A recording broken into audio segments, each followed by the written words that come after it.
But beside the point, I don't think that the culture wars are fake. I think the culture wars are taking place.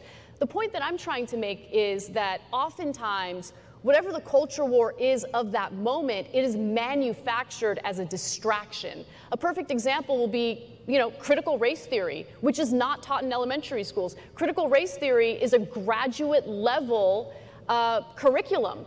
And the fact that it's turned into some weird, we need to ban critical race theory in elementary schools, it's ridiculous and a massive distraction that I think is intentionally meant to be a distraction from what people are really feeling frustrated about. The precariousness of their lives, of their work lives, the fact that people feel overworked, that they have no control over the work that they're doing, that they feel alienated over the work that they're doing. These are very real issues, and I think that, the fact that it's really largely been ignored by both the press and the very political leaders who were elected to represent them in the first place has led to the anger that we're seeing bubbling up both on the left and the right. Ben, I think you wanted to make a couple comments. Yeah, this will be a very quick note. I obviously disagree with you about critical race theory and whether it is taught in the public schools. Critical race theory, which I studied in law school, it started off as a legal theory, but it has an element of praxis that was meant to be implemented, which is why it is taught in education schools as well, and why in elementary schools. Yes, a very boiled down. Ibram X. Kendi is preaching a very boiled down version of critical race theory, and his book is assigned in elementary schools. The fact is that when you are having elementary school students who are having to check off boxes with regard to their race and then explain to each other whether they are historically privileged or not in 4th or 5th grade, that's a very dumbed down version of critical race theory. There's sort of a game that gets played with regard to legal theories that ends up being boiled down. Intersectionality is another great example of this. Kimberly Crenshaw writes a very intelligent law review article about intersectionality and how you can be a member of more than one minority group and be discriminated against in a variety of ways. And then that is used as the basis for a much broader move in American political life. And then as soon as you point that out, they say, well, that's not intersectionality. It's the original law review article. That's a bit of no true Scotsman games playing. And so I object to that. And look, it is a relevant issue when you have Terry McAuliffe, who's running for governor of Virginia, literally saying in open debate that it should not be parents who are making the educational decisions for their children. It should be the people in education. That is a culture war issue that I think is of key importance to people who have kids, right? Well, see, I think that that's part of what leads to the lack of trust in our institutions. Yes, as a parent, you get to make decisions about which school you want your kid to go to. If you're uncomfortable with the public school curriculum, you can take a look at private school options. If you don't want that, you can homeschool. But who gets to be if we're talking about parents making those decisions, who gets to be the arbiter of, which parent gets to be the arbiter of what gets taught in any particular public school? I'm not really buying that they're learning about critical race theory or even a boiled down. I'm positive that, elementary schools are not learning about systemic racism. And even if they are, even if it's a boiled down version of that, learning about systemic racism is important. I think that that's something that's an issue in this country that gets ignored or completely denied, and I think that's wrong. I think that's what also leads to the division that we're experiencing. Well, that's going to be the major cultural war issue, right? Because the fact is that I, as a parent, believe that if you're going to teach... You think there's no systemic racism? I believe that it depends on how you define systemic racism. So if you're talking about legal regimens of racism, no. Mm-hmm. If you're talking about history has after effects, of course. So I think there's a real problem with semantic overload in a lot of our political conversations. And when people say systemic racism, sometimes what they mean by systemic racism is history has consequences. You can't have 150 years of, 300 years of slavery followed by Jim Crow and that not have after effects, which of course is true. And sometimes what they mean is that every inequality in American public life is due to some systemic inequity that is currently taking place in the United States, which I think is absolutely 100% false. We certainly see that playing out in our criminal justice system. Are you going to deny that, or are you going to say that, let's say, African Americans or Latinos are just inherently more criminal? I'm not going to say either of those things. I'm going to say that. So why are they overrepresented in our prisons? Especially when you consider. This may be beyond the scope of our conversation, but the answer is because not all groups commit crimes at the same level. That has nothing to do with genetics. That has everything to do with circumstances. Can you guys hold those thoughts on education? Because I do want to get back to some of that too. But let me move on to something else we talked about. We talked about the trust issue, and there's some very interesting surveys out there on trust. Gallup did a survey. There's a drop across the board in trust in all institutions, except law enforcement, which is very interesting. Congress, sorry for my friends there, is the lowest. Media is down there almost as low as Congress. Those that rank the highest were small business and the military. So this low media rank, is that fair, or is that being manufactured as part of a culture war? Oh, it's fair. I mean, it's entirely fair. I mean, I think that one of the things that we've seen for both good and bad, the fragmentation of media is a result of systemic distrust in the media, and that's existed for a very long time. I mean, that's nothing new. And I think that it's completely fair for people to look at the media. I know there are people on the left who think that the media is too right-wing, right? Obviously, we on the right think that the media is far too left-wing. But I think that sort of distrust in media sources is very often justified. I think that we're requiring more of people than we used to in the past, because once people have realized that there's an inherently political angle to how people cover the news, now we're asking them, if you want a full rounded diet, you actually have to choose it yourself, right? You have to cultivate yourself to watch the Young Turks and then watch my show and decide who you agree with, and where there's sort of a common locus of fact, that's the fact and everything else is the opinion. That's asking a lot of viewers, where we didn't used to ask very much of viewers at all, right? You just turn on the evening news and buy whatever Walter Cronkite is saying, whether it's true or not. I think most Americans waking up to that is a good thing. The systemic lack of trust in media has some bad downstream effects sometimes, because when there are no gatekeepers, there are no gatekeepers. So I like the fact that there are no gatekeepers, because I think the gatekeepers were very often biased, but without gatekeepers, sometimes bad stuff gets through. Yeah, I mean, I think that right now we're experiencing people existing in various filter bubbles. So if you are, for instance, consuming most of your news online, if you like a particular brand of programming, if you, let's say, lean more conservative and you're watching mostly conservative news, algorithms offer up more and more conservative news. And so when you get if you have preconceived notions and all of a sudden you're hearing or reading something that challenges those preconceived notions, you're gonna have a negative reaction to it. And you see that playing out across the board. I'll give you an example. I mean, I have family members who are constantly consuming news online. My mom's a good example, right? You'd be surprised she's my mom, because she's on Facebook. She clicked on a link to, let's say, the Daily Wire, perfect example. Well, Facebook is gonna be offering up more Daily Wire type content. And then all of a sudden, when she's watching the Young Turks, she'll be like, well, you know, I read on Facebook or I read on the Daily Wire, whatever, that X, Y, and Z happened, and you're wrong, right? That conversation doesn't actually happen that often. But I'm giving you an example. I was hopeful there for a second. Right? And so look, there are all sorts of issues with the media, right? I mean, the media for the longest time completely ignored the very real frustrations that workers have been feeling in this country. I mean, the Federal Reserve released data indicating that nearly half of Americans can't even afford a $400 emergency. At the same time, you tune into CNN, CNBC, MSNBC, I mean, it doesn't matter, across the board, and they're like, the economy is doing great. You know, we're seeing record growth, and what they're specifically talking about is the stock market. But the stock market is disconnected from the reality that the majority of workers are experiencing. So I think that that type of stuff leads to people feeling, you know, distrustful toward the press. At the same time, they exist in these filter bubbles and have their preconceived notions. It's hard to challenge that. So there's a lot of different things happening at the same time. I don't blame people for not being so trusting of the media. One other thing that I'll note is that the incentives are always in the wrong place.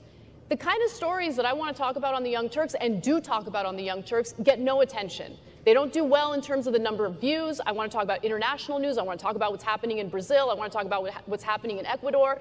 It'll get like maybe 40,000 views at most. You know what gets a lot of views? I don't know, Ana Kasparian destroys this person, or here's the latest cat fight. Like, I hate it. It's garbage. It's garbage. Because it leads to people not trusting the press, but at the same time, the profits are there. The money is there. And I think you see that play out across the board, whether you're talking about cable news or online media. Yeah, and at the dinner table, we're having an interesting conversation. It's clearly a generational thing. My generation grew up watching Walter Cronkite and Huntley and Brinkley and all these folks. And one of the things that I saw in your bio was that you got interested in this field because of Barbara Walters. So what happens now to the Barbara Walters? I mean, where does news reporting go? Will the nightly news be a thing of the past? And are we simply going to continue to retreat to those mediums that demonstrate that we know everything already? Where's this going to go now?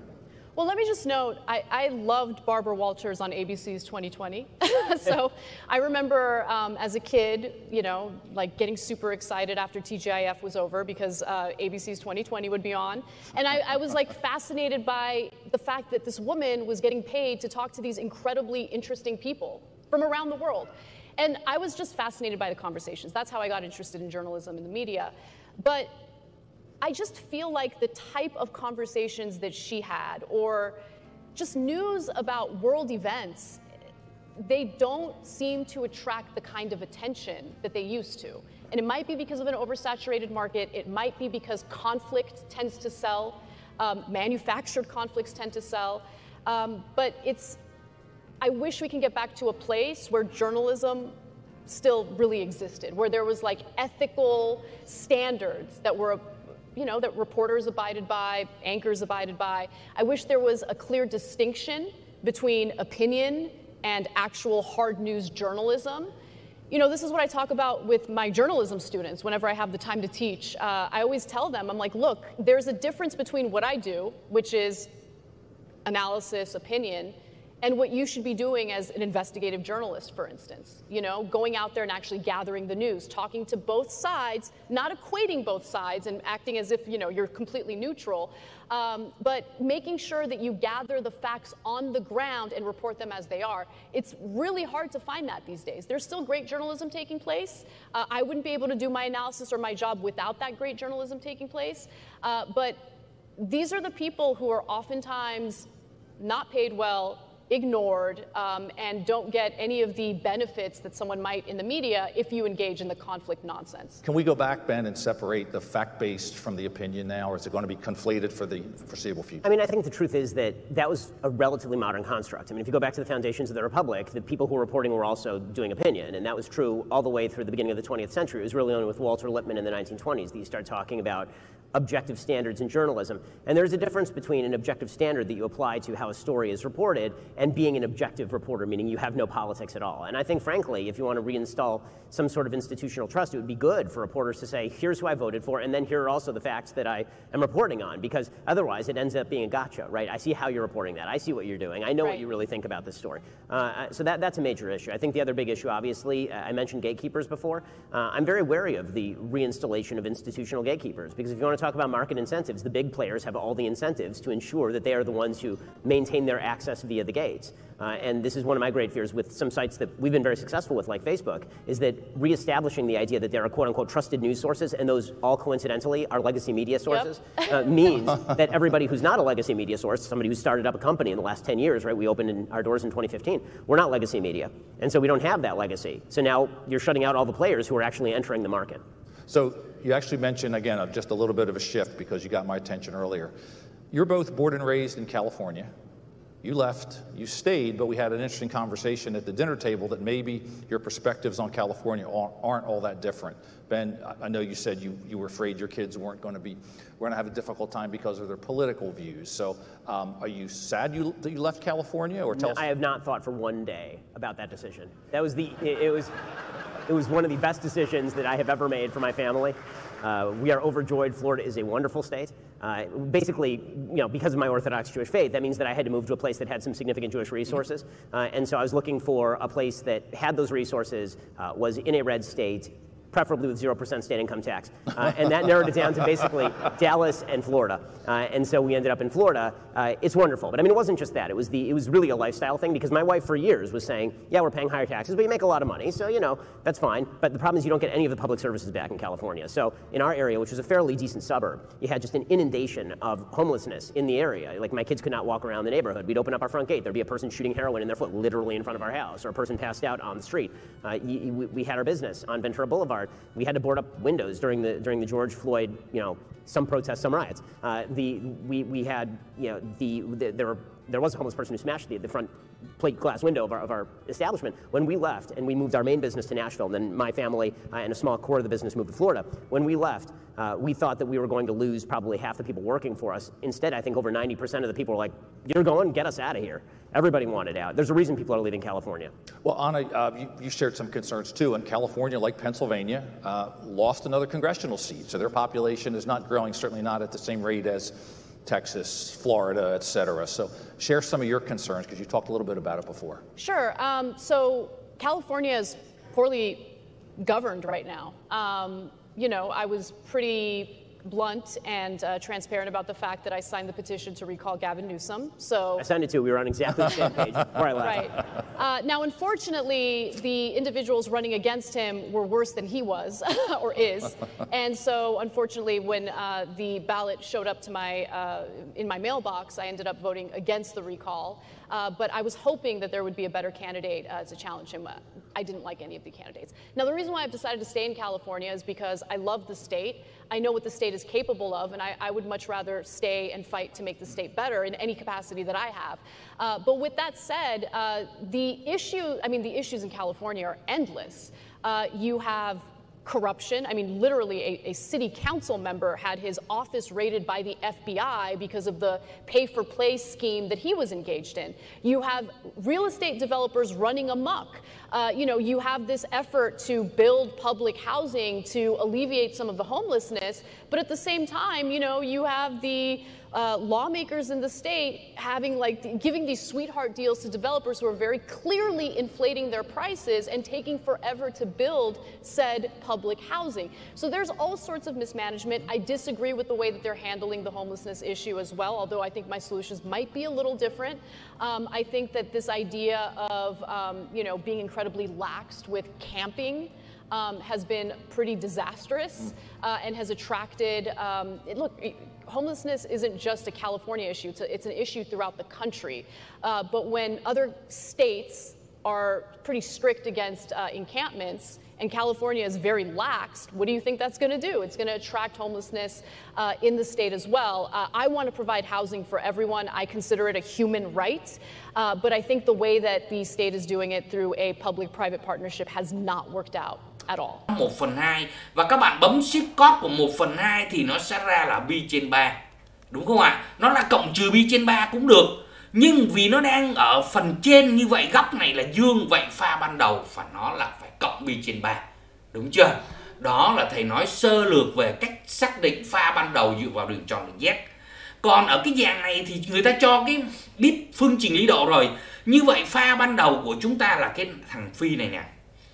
Còn pha tại thời điểm T là nguyên cái góc này luôn. Pha tại thời điểm T tức là omega T cộng phi. Đây chính là pha tại thời điểm T. Chúng ta thế T vào đây, chúng ta tính coi thử coi nó ra là bao nhiêu đó các bạn. Các bạn chú ý điều đó nha. Rồi, đó là cách chúng ta tìm. Và cái bài này nó rất là dễ thôi. Bây giờ thầy trò chúng ta sẽ cùng đi giải các bài tập này thì các bạn sẽ hiểu rõ hơn. Để làm được những cái bài tập nâng cao, bài tập khó hơn thì theo quy luật nhận thức của chúng ta phải đi từ những bài tập cơ bản. Đó, thầy định hướng cho các bạn học là như vậy nha. Rồi, bây giờ thầy trò chúng ta sẽ bắt đầu vào cái bài số 1. Một vật dao động điều hòa có phương trình x bằng 2 cos 4pt cộng pi trên 2. Hãy xác định biên độ và pha ban đầu của vật. Thì bài này người ta cho cái phương trình dao động này, chúng ta so sánh với phương trình tổng quát nè. X là bằng A nè, cos nè, omega t cộng phi nè. Như vậy người ta hỏi biên độ và pha ban đầu. Vậy chúng ta làm câu A, biên độ là cái thằng trước hàm cos, đúng không ạ? Đây là 2, như vậy A bằng 2, đơn vị là cm. Pha ban đầu là cái hệ số tự do theo góc, như vậy nó là pi trên 2. Được chưa?